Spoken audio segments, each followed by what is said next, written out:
Rajesh Kumar. You all know he is the officer commanding of 1 Punjab R&B Squadron NCC GADVASU Ludhiana, and you are all his cadets.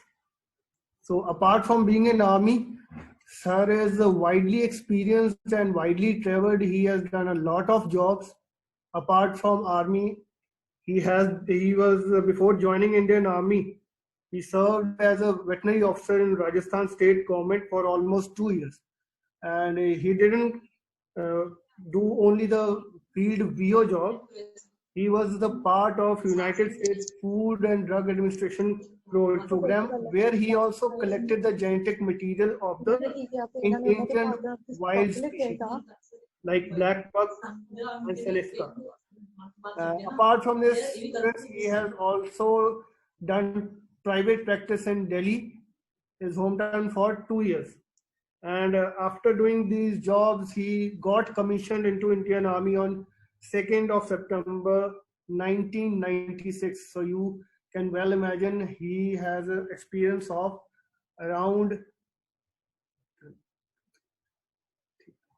more than 20 years of serving in Indian Army. In Indian Army, he has served in all the trains like high altitude border areas, and apart from these peace, and he was always there for working for the betterment of his troops, his colleagues, and his organization, that is Remount Veterinary Corps. He had also commanded army dog units. Apart from it, also managed a lot of other assignments. He was a very active member in Operation Vijay, that is in Kargil, where he served the forward troops with the whatever logistics he can do. Apart from it, in the peace area, he always thrived hard to give the best of lifestyle and best of food for his troops. He made sure that he got the most hygienic mutton and chicken in peace area so that the troops can get the best quality meat so that they'll be healthy for that thing. And before coming here, he has also commanded 2 R&V NCC squadrons, one in Delhi and the other one in Mathura. And he has a wide experience in NCC also, where he motivated around 25 NCC cadets to join in Indian Army or Air Force or Navy. And apart from other 150 more cadets, he motivated to join in other ranks of Indian Army. He is widely traveled. Being in Indian Army, he has served in various areas right from northeast like Arunachal, Tripura, Assam, Mizoram, Manipur, followed by in the north and west. So I will request Colonel Rajesh sir to please share his experiences, and please let us know, our students, what are the career opportunities in Indian Army and other paramilitary forces. So I will now like to welcome Colonel Rajesh Kumar for his talk. Thank you.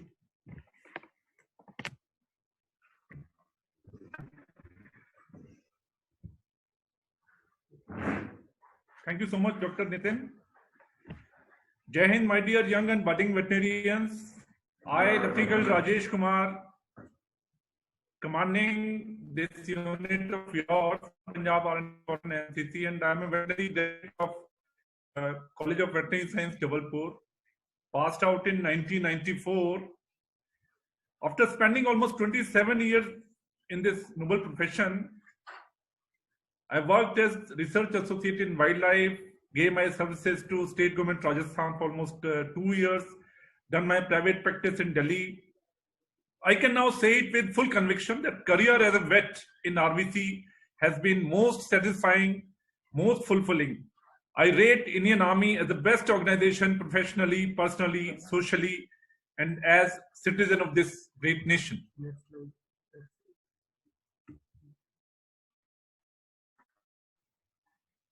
Basic motto of Indian Army is the safety, honor, and welfare of your country comes first, always and every time. The honor, welfare, and comfort of men you command comes next. Your own ease, comfort, and safety comes last, always and every time. Indian Army is a huge organization the target given by the nation is achieved without any doubt. It is always a winner and defeats the enemy present within or outside. Indian Army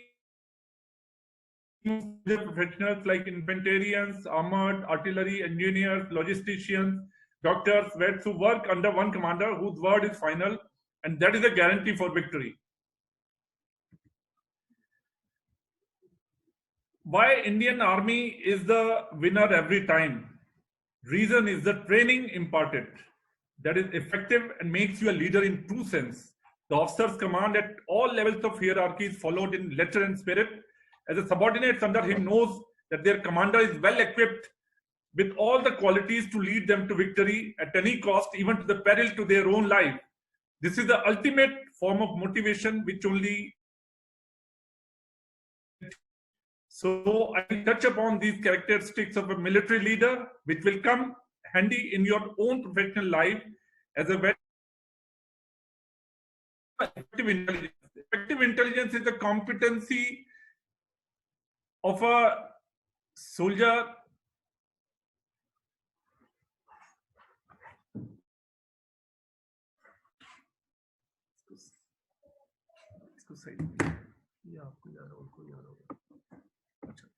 competency of a person to tech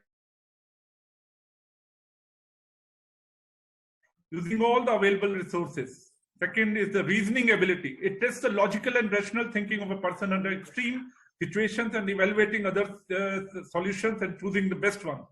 Third is the organizing ability. It tests the ability of a person to arrange the resources and schedule adopted by him in daily life. The organizing ability reflects the clarity of thought.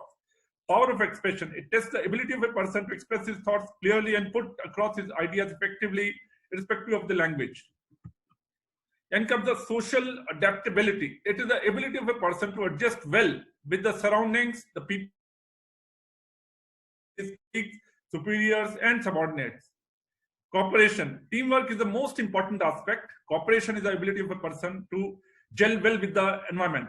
Sense of take up duties and execute the task to the fullest. Initiative. A mark of a great leader is to take the first step in an unfamiliar condition, sustain it, and complete the task assigned to him. Self-confidence. It is a faith in oneself to accomplish the task successfully. It is the quintessential trait of a great leader. Speed of decision. At times of war, a quick decision can save countless lives and also can lead to winning a war. Hence, the speed of decision is of utmost importance. Ability to influence the group. A leader motivates his soldiers and faces the enemy even when the odds are against him. A candidate must have this ability to inspire others and convince them to achieve the desired objective. Liveliness. A candidate must have the capacity to remain happy at all times when facing stressful situations. A leader must be cheerful and inspire his colleagues and juniors to be the same. Determination. The determination is a tenacity to succeed even after facing numerous setbacks in pursuing a cause. A great leader should be determined to achieve his target even after when it seems too difficult to achieve. Courage. Courage is the ability of a person to pursue what is morally correct even when the situation is not favorable. Stamina. It is the endurance and capacity to withstand physical as well as mental stress. It is a test of willpower to sustain the strain and achieve desired goals. Besides this, the officers of Indian Army have the legal powers also, and they are considered one-man code. And these legal powers are utilized in day-to-day functioning to maintain discipline in the forces. No subordinate has the audacity to refuse an order by the superior, as this is considered insubordination, for which even death sentence can be awarded by court-martial by an officer.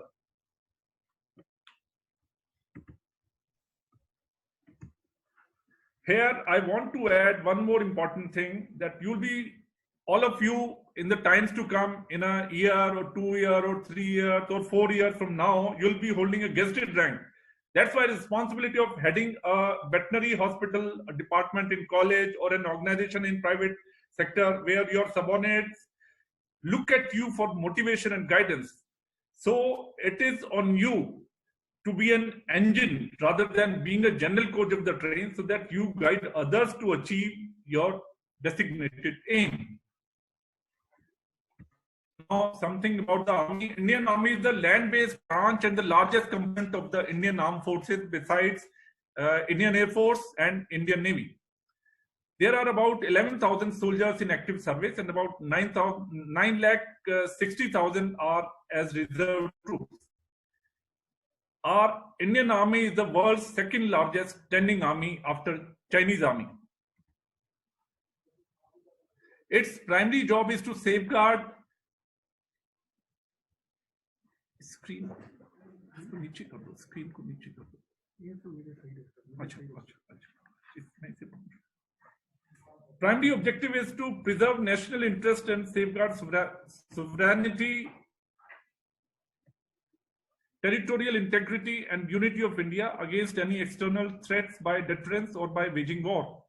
Secondary aim is to assist government agencies to cope with proxy war and other internal threats and provide aid to civil authority when requisitioned for the purpose. Next. It also conducts humanitarian rescue operations during natural calamities and other disturbances. The President of India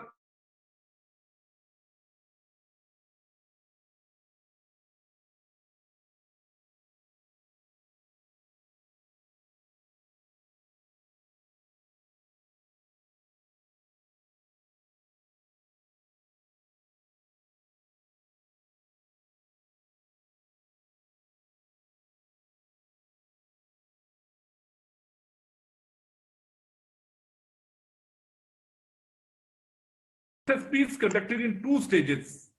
For selection in Indian Army, there is the Services Selection Board, which is conducted in two stages.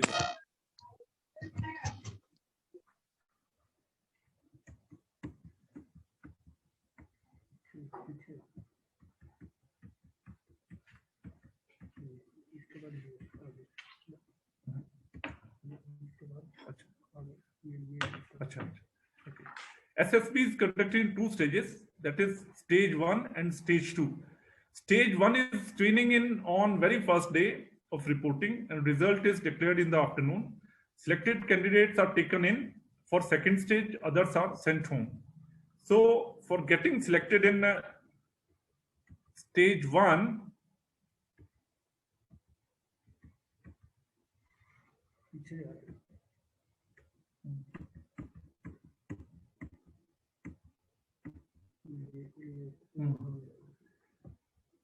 so for getting selected in second stage, you have to have officers like qualities, which I have explained earlier. So you have to show them to the Services Selection Board. And if you are able to convince the Services Selection Board, then you are taken in and get selected for commission in Remount and Veterinary Corps. So now I'll touch upon the points for getting selected in Indian Army and which gives you, stability in everything. So first point is job security.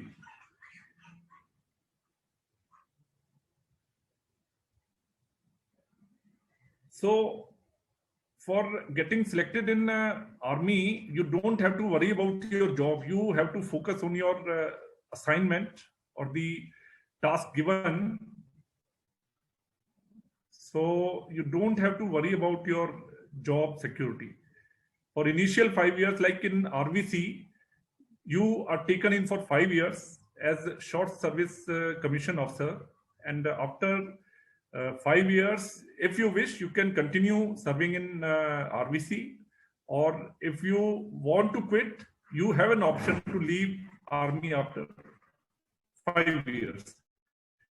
So job security is, Indian Army is the only profession where you can serve till you retire.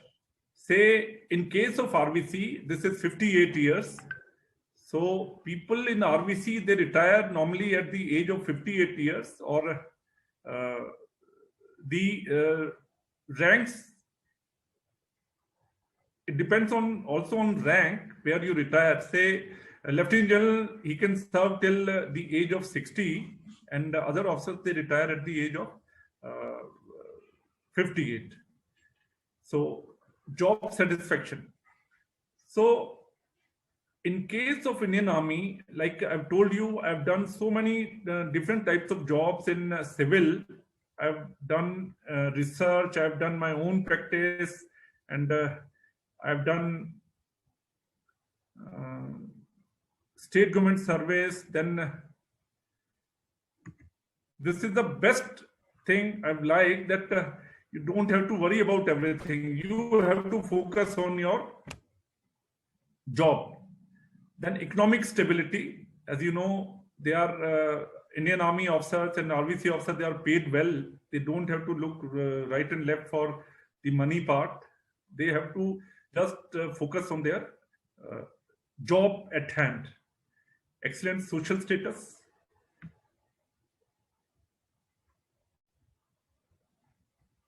Best thing about serving in Indian Army is that you don't have to worry about your pay and allowances at all. Even if you are deployed at Everest, you will receive your entitled pay automatically in your bank account on last day of the month. And the Army will ensure that you get your food even during war. But you have to perform your duty with full commitment, responsibility, and dedication. Excellent social status. The Army officers, they are considered very good, and because they live a very good life, their family members, they enjoy the best of the things. They enjoy the best of the sports facilities and entertainment facilities, which are very, very expensive outside in civil life. Quality of life. So you live a good quality, variety and adventure, foreign courses and postings, post-retirement benefits, continuous upgradation of professional knowledge. These are the pay scales as far as all ranks are concerned: lieutenant, captain, major, lieutenant colonel, colonel, brigadier, major general, lieutenant general. And as you can see, non-practicing allowance is almost 30% of your basic pay, which is a big chunk.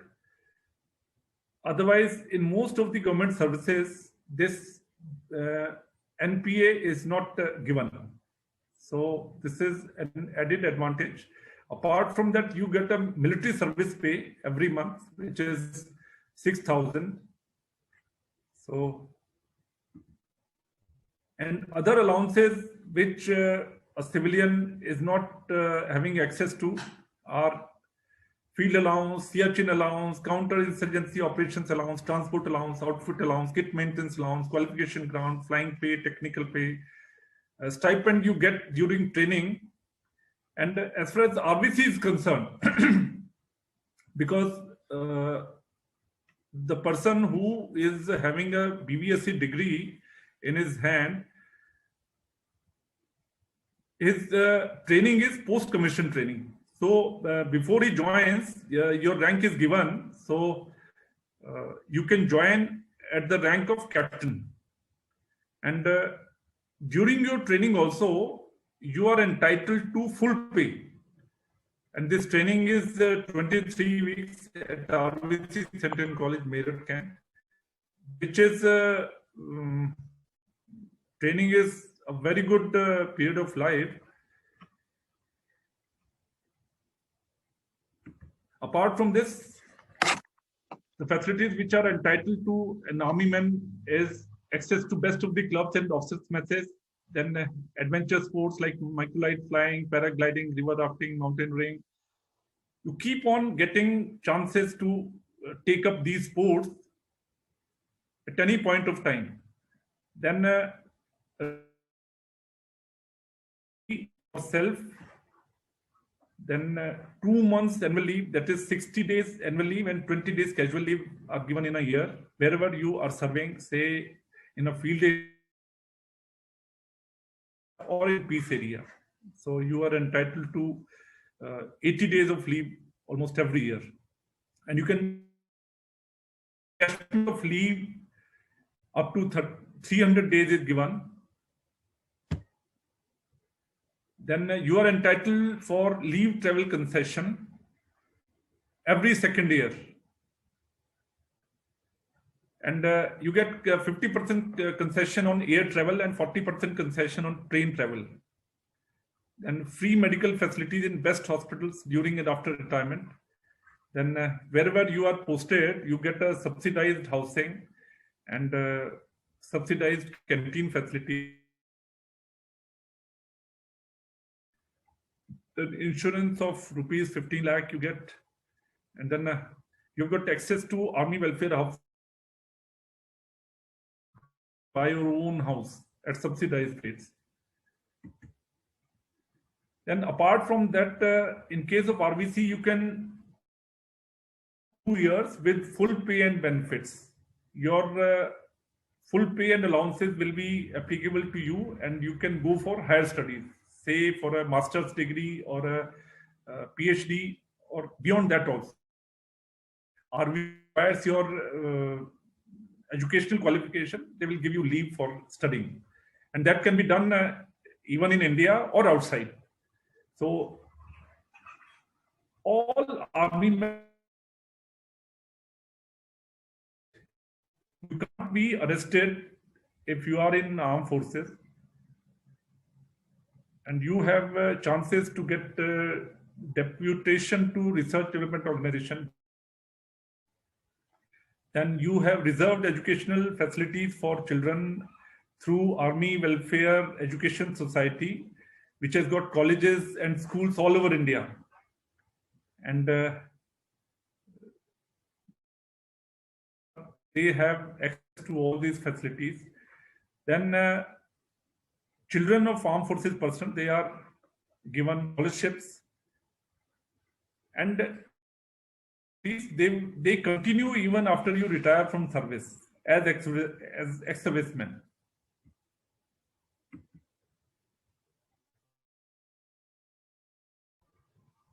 Then I'll touch upon short service commission in the Mounted Veterinary Corps. This is a motto of the Mounted Veterinary Corps, where you can see 2 horses and a V sign depicting veterinary profession.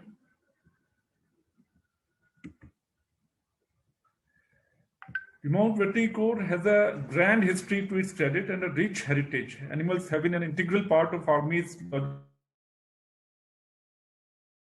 operate Rakshak. The history is enriched with the devotion, sacrificing, and exemplary commitment to duty by RVC personnel in all ranks. The arduous task of breeding and issuing the army animals to units is being accomplished by the Corps meticulously. It is also interested with the treatment of these animals in user units and advising them on management and refresher training. Ground RVC Center and College, where all RVC officers, they are trained. So as far as applying for RVC is concerned, the advertisement is given in all national dailies and in employment news. Also, it is advertised on website also. So nowadays, every year 10 or 12 vacancies are given, for which Services Selection Board interview is called. To apply as per the format given in the advertisement, and then send the application to the DG RVS office in Delhi, and applications are received, they are sorted out, they are called for the SSB interview at Bhopal, Bangalore, Kapurthala, and Allahabad. There for Indian Army, so they are called for the interviews.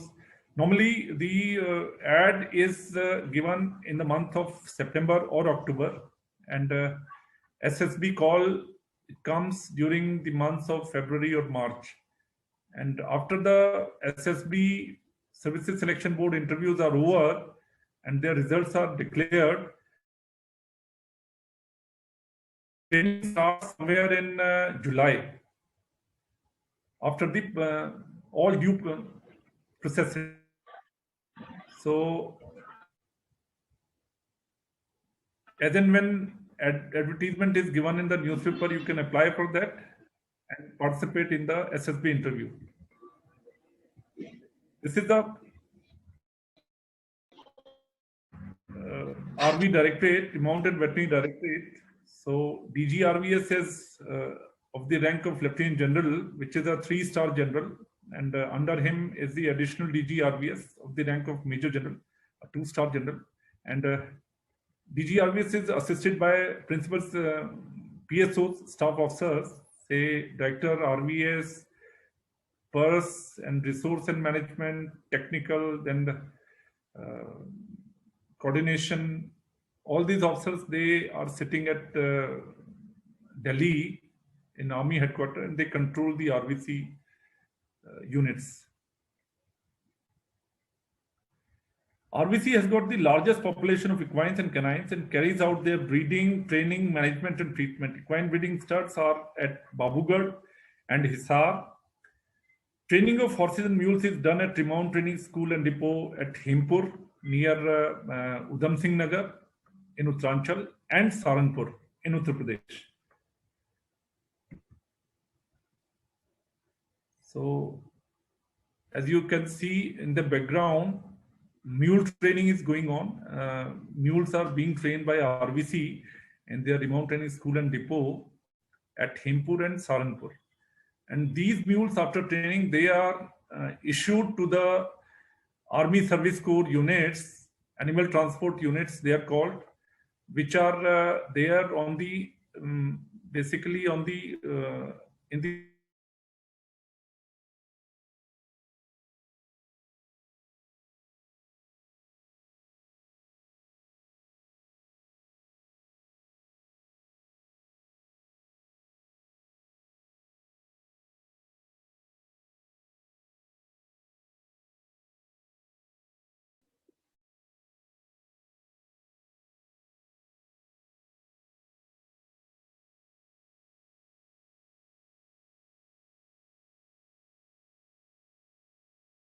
logistics for the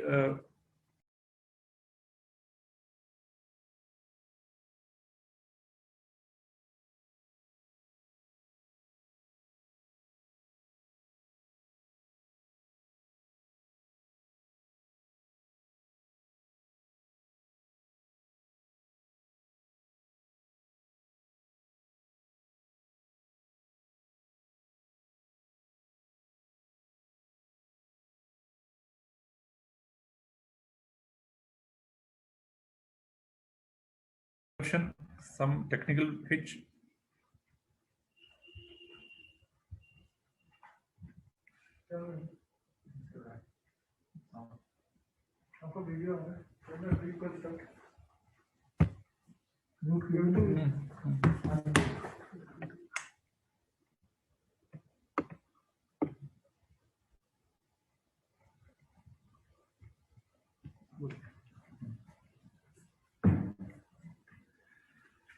So RVC is almost 237 years old core, but its utility is going down as we are getting good roads constructed in the border areas. But nowadays RVC is deploying more of dogs, army dogs, during counter-insurgency operations. They are being utilized on a large scale. RVC Center is based at Meerut Kent, which is the alma mater of all RVC personnel, where they join, get trained, and retire from service. The center imparts basic military and technical training to young veterinary graduates on commissioning and various technical trades of the Corps, like dressers, riders, army dog trainers, kennelmen, lab attendants, farriers, clerks, and other categories, to make them proficient in the noble profession of service to mute animals, which are force multipliers. Role of RVC Center in Meerut colleges to train RVC officers, men and army dogs of the Corps, other arms and services, including students from friendly foreign countries.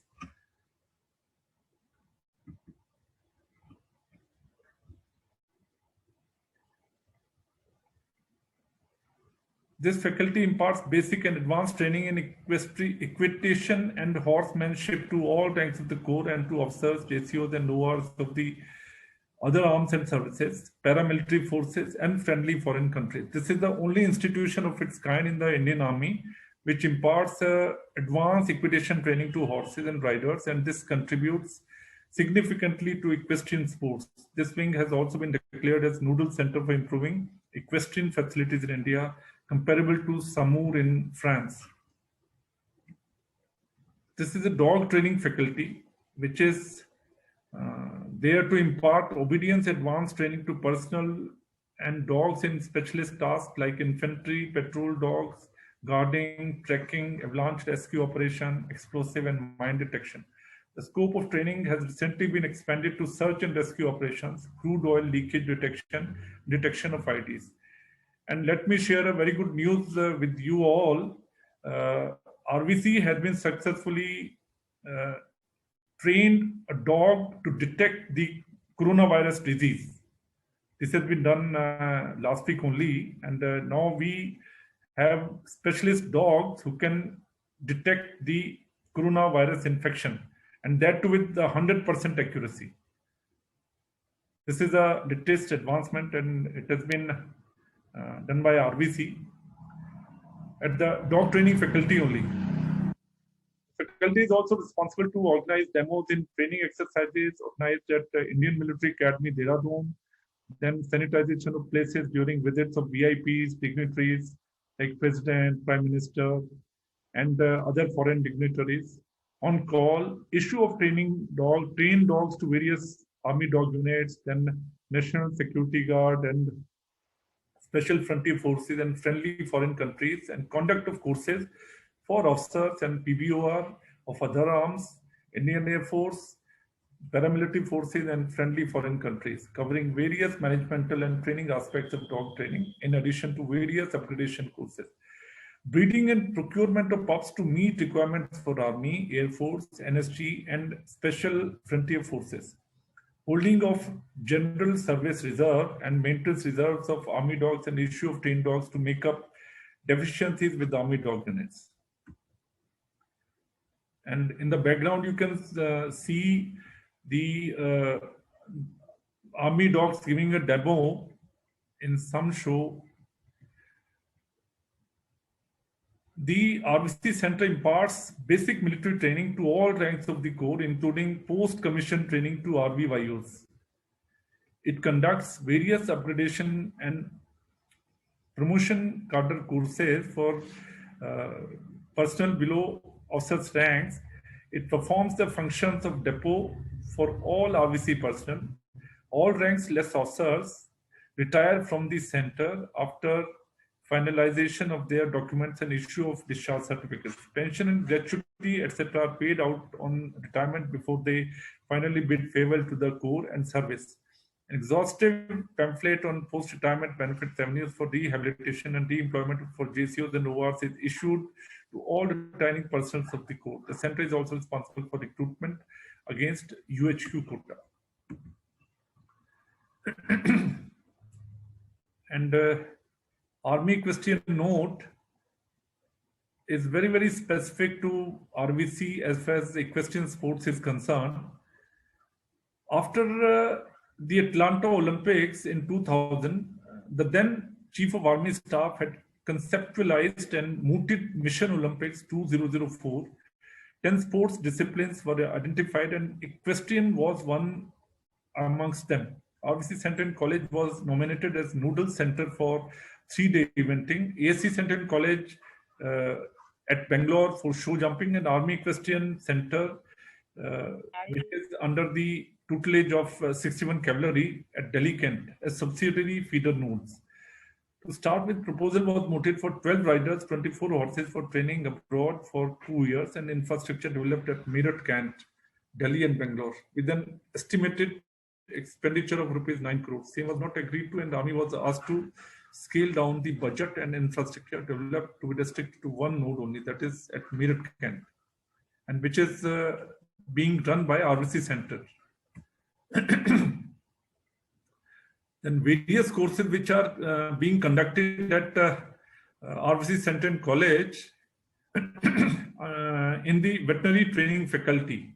They are national diploma course in equine husbandry, medicine and surgery for RVC officers, then canine medicine and surgery course for RVC officers, and vet officer junior commission course, then butchery, hygiene and sanitation course for all officers, JCOs and ORs, all army vet first aid and animal hygiene course for JCOs and ORs of all arms, vet first aid course in bovines for military farm personnel, basic technical training of IOs on commission, that is post-commission training, basic course in AI techniques for military farm personnel, then breeding overseer and line overseer courses for RVC JCOs, technical training of young officers on commission, technical classification upgrading course for farriers, dressers, and lab attendants. And let me tell you, RVC is the only nodal agency for training of farriers, and they are doing it for RVC and other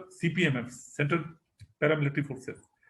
Then a refresher course for NCC officers, which are part and parcel of the R&B squadrons. It is being done at RVC Center and College. And the courses which are being conducted at the dog training faculty at Meerut Camp are Army dog training courses for officers of RVC, paramilitary forces and friendly foreign countries students. Then basic Army dog trainers course, basic Army dog trainers course for personnel of Air Force and paramilitary forces and friendly foreign country students. Then classification upgrading courses for Army dog trainers. Then courses in the equitation and animal management faculty are basic equestrian training of remounted veterinary young officers, and then basic riders course, then all arms equitation and animal management course, ABRO, for officers, JCOs, ORs of all arms and paramilitary forces. Then classification upgrading course for riders, and holding training camps for Army equestrian teams, NCC cadets attachment for training.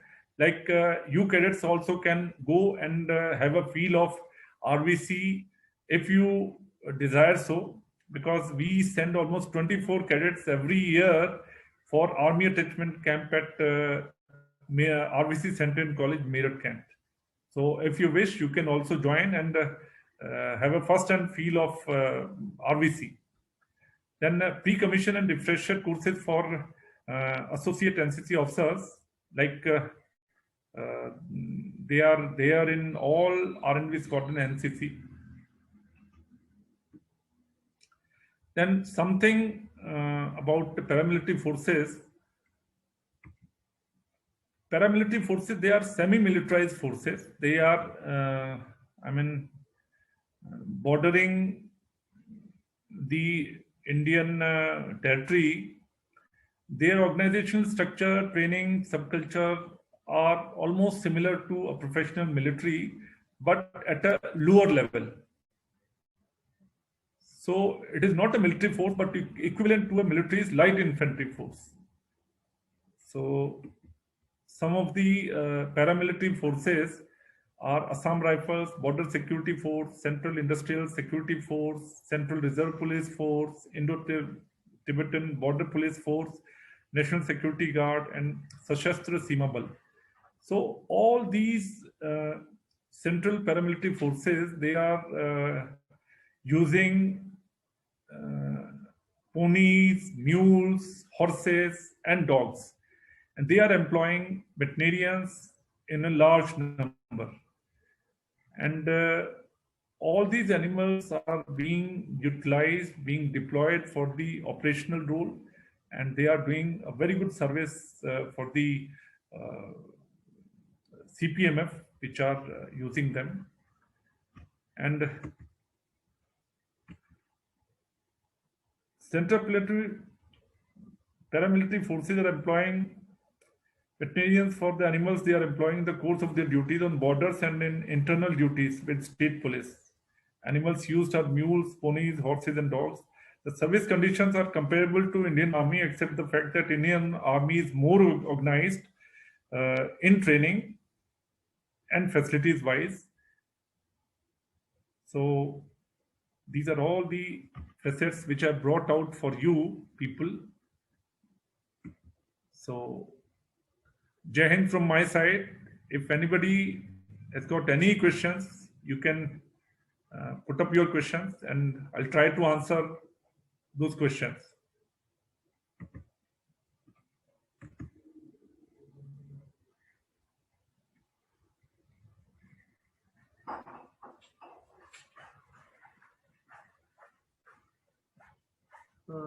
Students, the talk is open for discussion. If you have any queries, any doubt, you can ask, sir.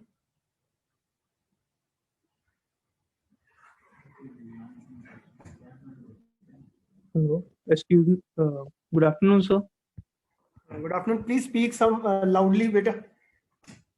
Yes, sir. Sir, I'm having one doubt. What is taught in the training session, like for the 23 months after selected after selected in the RVC? What is taught actually in the in that training? Okay. What's your name? So Divyansh. Divyansh. Divyansh, very Yes, good sir. question. So you are taught about military subjects, things which are pertaining to Indian Army. You are not taught something which is very, very technical, because RVC is specific to equines and canines. So Yes, about equines and canines, you learn a lot about that in your studies, in your BVSc degree. So you are given practical tips there during 23 weeks of training. And it is more of physical training, because basic military training is imparted during that time only. And you are made to do a lot of physical work there. So they will make iron out of you. Okay.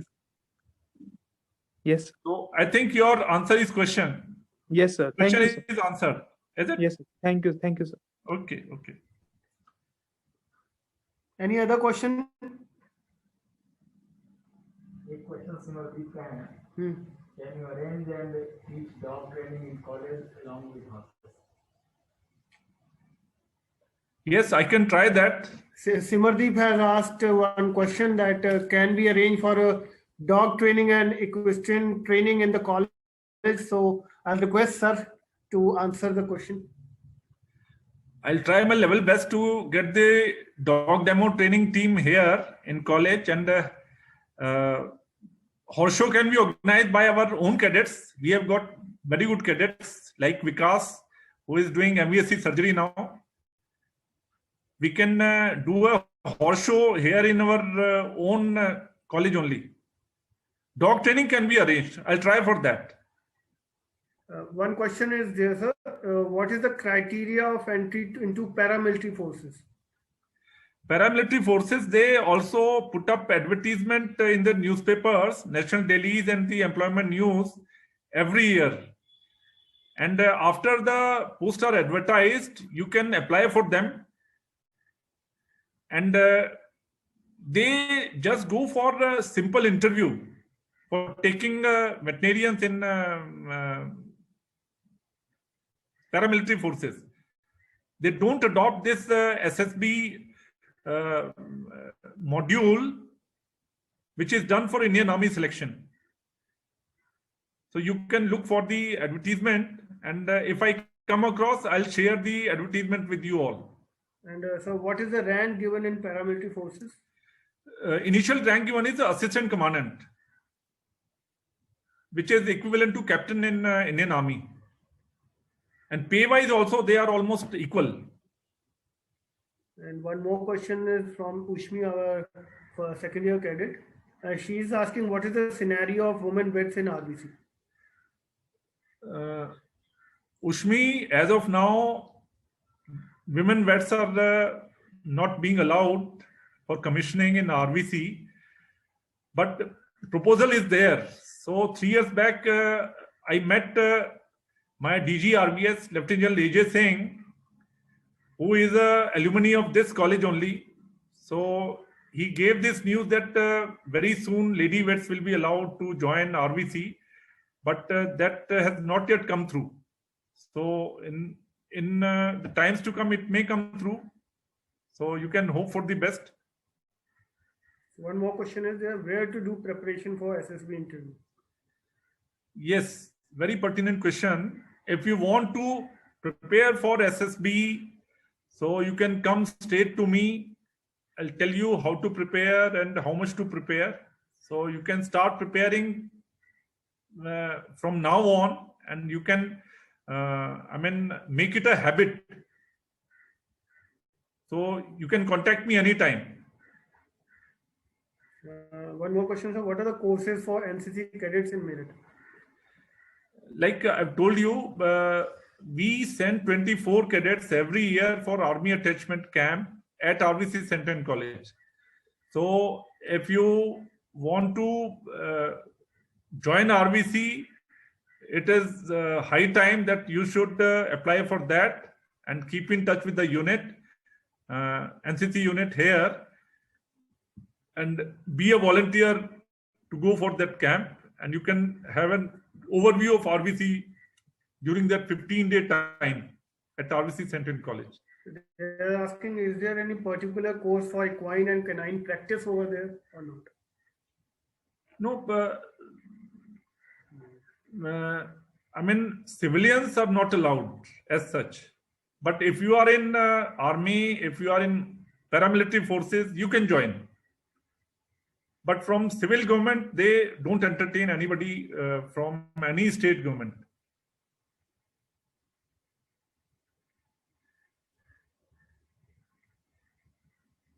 One is there, do paramilitary forces offer similar training and courses to commissioned officers like RVC? No, they have their own system of training, but it is not as well organized as in Indian Army. They are improving themselves, they are evolving, their facilities are becoming better and better.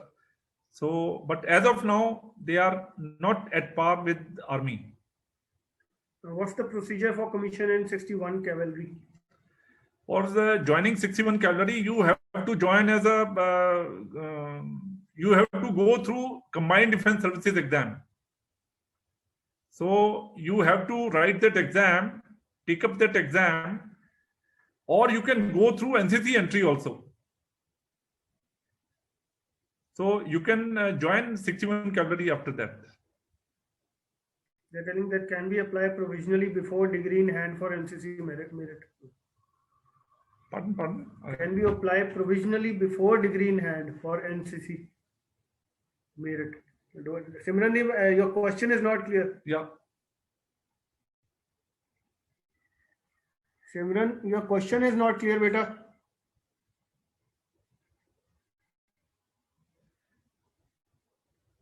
Simran?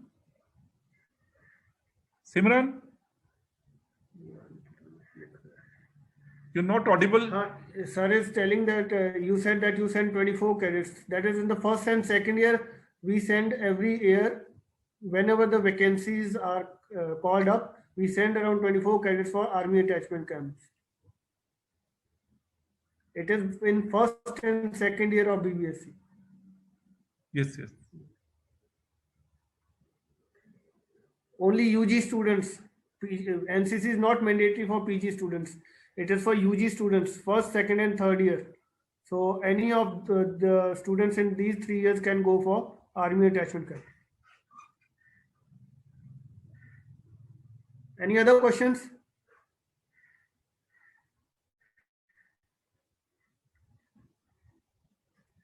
Question is this, sir, why they don't allow women vets? Because most of the time, services of a vet are required more in field areas, which are in high altitude or in difficult terrain. And it's a difficult area, operational area, and the operational area, women are not allowed. In combat arms also, women have not been given entry so far. They can join in services, they can join in corps like signals, ordnance, army service corps, but not in a difficult corps like ours, because most of the time we remain in field. So women can't be sent to field areas or operational area. So they are asking what are the various tests they undergo in service selection board interview. Okay, that's a altogether different subject. Various tests, if you want to know, that will be a different topic, and a full webinar can be given for that topic. So it can't be covered in short time. So in paramilitary, is there short service commission or permanent service commission? I think permanent. Permanent होता है. I'm not aware about the इसमें permanent होता है. paramilitary forces. It is not Permanent. In paramilitary, it is permanent commission. Once you go through, you have to serve there for 60 years, but you don't get the pensionary benefits. It is just like the civils, like you get the new pension scheme, but here you have to serve till your retirement 60 years. That is a permanent commission. And there are various departmental exams which they take on for promotion and all.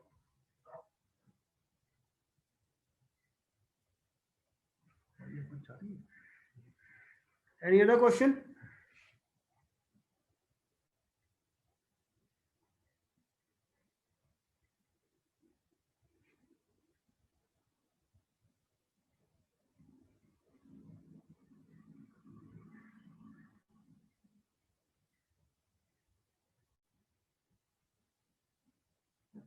If there are no questions, I would like to thank Colonel Rajesh for his exhaustive talk.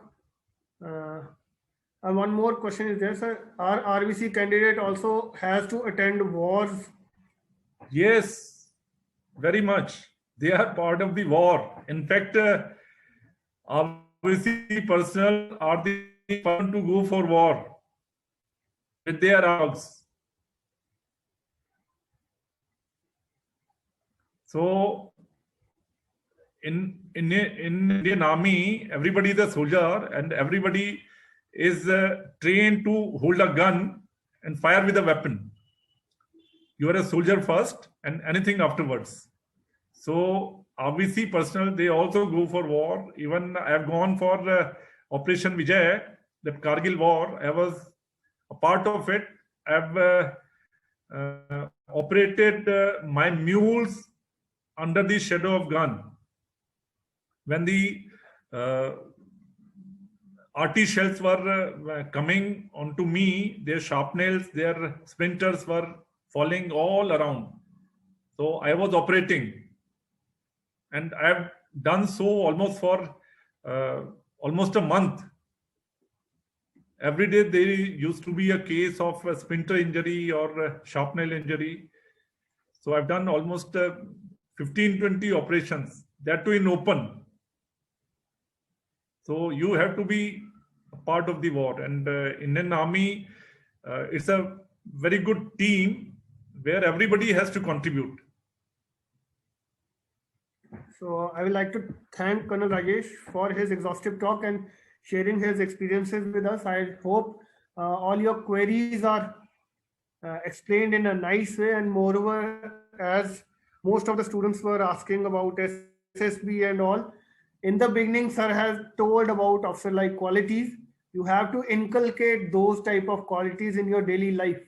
It is not that you go for a 10-15 days training and you can do. You try to inculcate that into your lifestyle, and nobody can stop you from joining Indian Army. So all the 10 qualities you should try to inculcate in your daily life. And that's why myself and Dr. Dubey always stress that NCC is not just for Savdhan and Vishram. It personifies your personality. It basically, I tell you that develop your communication skills, have a command on your language, mainly all the three languages, Hindi, Punjabi and English, because you have to communicate nicely, you have to motivate your troops. So I thank once again Colonel Rajesh Kumar for his nice talk and motivating thoughts about the Indian Army. Thank you so much.